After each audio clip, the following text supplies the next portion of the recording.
जय मां काली दोस्तों, आप सभी को मेरा नमस्कार। कैसे हैं आप सभी?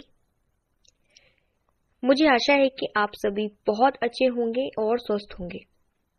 माता काली का आशीर्वाद और बाबा भैरवनाथ का आशीर्वाद, बजरंग बली का आशीर्वाद और माँ की समस्त योगिनियों का आशीर्वाद आप पर और आपके परिवार पर सदैव बना रहे। आप सभी स्वस्थ रहें, खुश रहें। माता रानी सबके अन्न धन के भंडार भरे, सबकी मनोकामनाएं मां पूर्ण करे, सबको निरोगी काया दे और आपको अपनी सेवा में लगाए रखे। यही प्रार्थना है आप सभी के लिए माता रानी से। एक प्रश्न मुझे बार बार पूछा गया है, पूजा पाठ करते समय या मंत्रों का जाप करते समय गुस्सा क्यों आता है, क्रोध क्यों आता है? ये प्रश्न बहुत बार पूछा गया, जिसका जवाब मैं आपको आज के वीडियो में दूंगी। तो जानकारी शुरू करूं उससे पहले, अगर आप पहली बार मेरे चैनल पर आए हैं तो इस चैनल को सब्सक्राइब जरूर करिएगा, बेल आइकन को प्रेस कर दीजिएगा ताकि आने वाली हर वीडियो, हर जानकारी आप तक सबसे पहले पहुंचे। साथ ही मैं जो भी वीडियो बनाया करूं, आप प्लीज उसे लाइक जरूर किया करिए। आपके लाइक करने से मुझे मोटिवेशन मिलता है ताकि मैं और भी नई जानकारी आपके लिए ला पाऊं। इसलिए वीडियो को लाइक जरूर किया करें और साथ ही इस वीडियो को शेयर करिएगा। तो फिर शुरू करती हूं मैं आज की वीडियो को। जब भी हम पूजा पाठ करते हैं, जैसे ही हम पाठ करना शुरू करते हैं, साधना में बैठते हैं, घर का कोई न कोई व्यक्ति आकर आपको टोक ही देता है, चिल्ला चोट करना शुरू कर देता है, जिसके कारण हमें पूजा के समय पर क्रोध आने लगता है। घर में लड़ाई झगड़े का माहौल बन जाता है और आप अपनी पूजा पर ध्यान नहीं लगा पाते। मतलब किसी न किसी प्रकार से, किसी न किसी रूप में आपकी जो साधना होती है, जो आपका मंत्र जाप चल रहा होता है, वो भंग हो ही जाता है। तो इसके पीछे का क्या कारण है? जबकि लोग कहते हैं कि पूजा पाठ करने से तो मन शांत होता है, घर का जो नकारात्मक माहौल है वो सकारात्मकता में बदल जाता है। तो फिर आपके पूजा पाठ करने से घर का माहौल क्यों बिगड़ रहा है? घर में लड़ाई झगड़े, चिड़चिड़ापन क्यों हो रहा है? ये मैं बहुत विस्तार से और बहुत अच्छे से आपको आज समझाने की कोशिश करूंगी, इसलिए आप इस वीडियो को आखिरी तक देखिएगा। बहुत लोगों के साथ ये समस्या है, किसी एक के साथ नहीं है, कि वो जब भी पूजा पाठ करते हैं तो उनके घर में लड़ाइयां होनी शुरू हो जाती हैं। तो यही जानकारी मैं आपको आज दूंगी। देखिए, आपकी पूजा पाठ के समय रोक टोक होना और आपको गुस्सा आना, अगर ये एक आध बार आपके साथ होता है तो फिर समझ में आता है। ठीक है, आप कभी पूजा पाठ करने बैठे हैं या पीछे से आके कोई चिल्ला दे या आपको डिस्टर्ब कर दे, तो अगर एक आध बार होता है तो समझ में आता है। हो सकता है वो जानबूझ के ना किया गया हो, लेकिन अगर ऐसा रोज रोज ही आपके साथ होने लगे, इधर आप पूजा पाठ करने बैठ रहे हैं और दूसरी तरफ उसी समय आपके घर में चिल्ला चोट शुरू हो गई, कोई चिल्ला रहा है, कोई बर्तन पटक रहा है, मतलब किसी न किसी प्रकार से, तो इसका सीधा सा मतलब ये है कि आपके घर में कोई ना कोई नकारात्मक ऊर्जा मौजूद है, कोई ना कोई नेगेटिव एनर्जी आपके घर में है, जो बिल्कुल भी नहीं चाहती कि आप पूजा पाठ करो। क्योंकि क्या होता है कि जब नेगेटिव चीज आपके घर में होती है और आप जब पूजा पाठ करते हैं ना, तो उसे उस चीज से तकलीफ होती है। जब सकारात्मक शक्ति नकारात्मक शक्ति पर भारी पड़ती है, तो वो जो शक्ति होती है ना, वो एड़ी से लेकर चोटी तक का जोर लगा देती है। किस लिए? कि आप पूजा पाठ ना कर पाए, आप उसको छोड़ दें। और वो जो नकारात्मक शक्ति होती है वो ऐसा करने में सफल भी हो जाती है, क्योंकि आप क्या करते हो, आपको ऐसा लगता है कि आपके घर के लोग जानबूझकर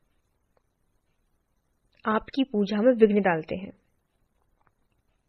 जिससे आपको क्रोध आ जाता है और आप पूजा पाठ को छोड़ देते हो। तो यही वो चाहती थी कि आप पूजा पाठ छोड़ दो, और वही आप करते हो, सफल हो जाती है वो उस चीज में। तो एक कारण तो ये रहा कि अगर आपके घर में कोई नेगेटिव एनर्जी मौजूद है और आपके साथ रोज रोज ऐसा हो रहा है कि कोई आकर आपकी पूजा को रोक रहा है, टोक रहा है और आपको क्रोध आ रहा है, तो एक कारण ये हो गया।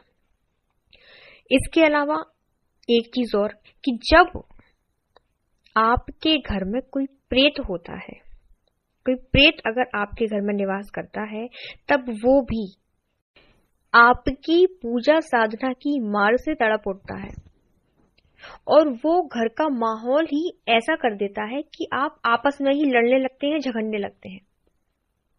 और आपको क्या लगने लगता है कि जब जब मैं पूजा करता हूं तब तब मेरे घर में लड़ाई झगड़े होते हैं। आप क्या करते हो? आप वही करते हो जो प्रेत चाहता है। आप पूजा पाठ करना बंद कर देते हो क्योंकि आपके मन में ये फिल्म बन जाती है कि मैं जब पूजा करता हूं तब झगड़े होते हैं और नहीं करते हो तो नहीं होते हैं। ठीक है, तो दूसरी, क्योंकि क्या होता है कि जब आप पूजा पाठ बंद कर देते हो तो वो प्रेत और वो नकारात्मक शक्ति जो आपके परिवार को, जो आपके घर को 1% बर्बाद कर रही थी ना, आपके पूजा पाठ छोड़ने से वो धीरे धीरे 50, 60, 70% तक आपको परेशान करना शुरू कर देती है। ये चीजें हर किसी को नहीं पता होती। तो दूसरा कारण तो ये हो गया। अब इसके अलावा एक तो कारण और है जो मैं आपको बताती हूँ। पूजा पाठ करते समय क्रोध आना, इसका एक कारण ये भी है कि जब आप मंत्र जाप करते हैं ना, तो उस मंत्र की जो ऊर्जा होती है ना, वो आउट ऑफ कंट्रोल हो जाती है, जिसकी वजह से भी आपको गुस्सा आने लगता है। इसको आप उदाहरण से समझिए। जैसे कि मान लीजिए कोई पानी का बर्तन है और आप उसमें पानी डाले जा रहे हैं, डाले जा रहे हैं, डाले जा रहे हैं। अब जितनी उस पानी के बर्तन की कैपेसिटी होगी तब तक तो उसमें पानी आ जाएगा, लेकिन जब वो पूरा भर जाएगा तो पानी क्या होगा? वो उस बर्तन से बाहर आने लगेगा और व्यर्थ हो जाएगा, फैलने लगेगा। इसी प्रकार जो आपका शरीर है उसकी एक क्षमता होती है, उसकी एक कैपेसिटी होती है। जब आप लगातार मंत्र जाप करते हो तो उस मंत्र की जो ऊर्जा होती है वो आपकी बॉडी के अंदर धीरे धीरे धीरे धीरे समाहित होने लगती है और जब आपकी बॉडी की क्षमता उसको पार कर लेती है तो वो जो ऊर्जा होती है मंत्र की वो बाहर आने लगती है और जो बाहर आती है वो क्रोध के रूप में आती है। आपकी जो मंत्रों की ऊर्जा रहती है ना, वो क्रोध के रूप में बाहर आती है। तो ये वो स्थिति होती है, ये भक्ति का वो चरण होता है जब आपको गुरु की आवश्यकता पड़ती है, क्योंकि फिर अब गुरु आपको बताते हैं कि जो अनियंत्रित मंत्रों की ऊर्जा होती है उसे नियंत्रित कैसे किया जाता है। खासकर जब आप माता काली की पूजा करते हैं तो उनके भक्तों को तो क्रोध आता ही है, क्योंकि एक कारण ये भी है ना कि आपके जो भी इष्ट हैं, अगर आप उनके सच्चे भक्त हो, अगर वो आपके ऊपर कृपा करते हैं तो उनके जितने भी गुण हैं वो आपके अंदर धीरे धीरे आने लगेंगे। तो माता काली का जैसा स्वभाव है कि माँ को बहुत जल्दी क्रोध आ जाता है, क्योंकि माँ का अवतार ही ऐसा है, लेकिन जितनी जल्दी क्रोध आता है माँ उससे दुगनी तेजी से मान भी जाती है। माँ बहुत भोली है। ठीक है, तो ये भी एक रीजन है आपको क्रोध आने का। तो आप पहले इस चीज का एनालिसिस करिए कि आपके साथ क्या हो रहा है, क्योंकि आपकी परिस्थिति को हमसे ज्यादा आप अच्छे से जानते हो कि क्रोध किस तरीके से आ रहा है आपको। अगर आप सच्चे भक्त हो तो आप ऑटोमेटिक जान जाओगे कि आपके घर में नकारात्मक ऊर्जा है या आपके घर में प्रेत है। तो अगर ऐसा है तो आपको पूजा पाठ बिल्कुल बंद नहीं करना है। ठीक है, आप अपने पूजा पाठ को, अपने मंत्र जाप को और भी ज्यादा बढ़ा दो, इतना बढ़ा दो कि वो प्रेत है, जो नकारात्मक ऊर्जा है, तप कर, वो तड़प कर, परेशान होकर आपके घर को छोड़ दे। अगर आप लगातार ऐसा करेंगे तो कोई भी नेगेटिव एनर्जी हो, आपको किसी भगत पे नहीं जाना पड़ेगा, आपको किसी चौकी पे नहीं जाना पड़ेगा, आप अपनी ही पूजा की मार से उसे भगा सकते हो। बस आपको क्या होना चाहिए? अपनी पूजा पाठ पर विश्वास और आपको आपके इष्ट पर विश्वास होना चाहिए। तो ये थी मेरी आज की जानकारी। मुझे उम्मीद है आपको ये वीडियो पसंद आया होगा। एक प्रश्न मेरे पास आया था कि अगर हम कोई साधना करते हैं और बीच में हमारा पीरियड आ जाता है, मासिक धर्म आ जाता है, तो फिर हम कैसे उस साधना को कंटिन्यू करें। तो कल का जो वीडियो होगा वो इसी विषय पर होगा, खासकर महिलाओं के लिए होगा। बहुत अच्छी बात है, बहुत सही चीज मैं आपको बताऊंगी, इसलिए चैनल को सब्सक्राइब जरूर करिएगा, इसको शेयर करिएगा और लाइक करना बिल्कुल मत भूलिएगा। मैं मिलती हूँ आपसे नेक्स्ट वीडियो में। टेलीग्राम ग्रुप से आप हमारे जुड़ सकते हैं, उसका लिंक मैं आपको डिस्क्रिप्शन में दे दूंगी। तब तक सभी को जय माता दी, जय मां काली, धन्यवाद।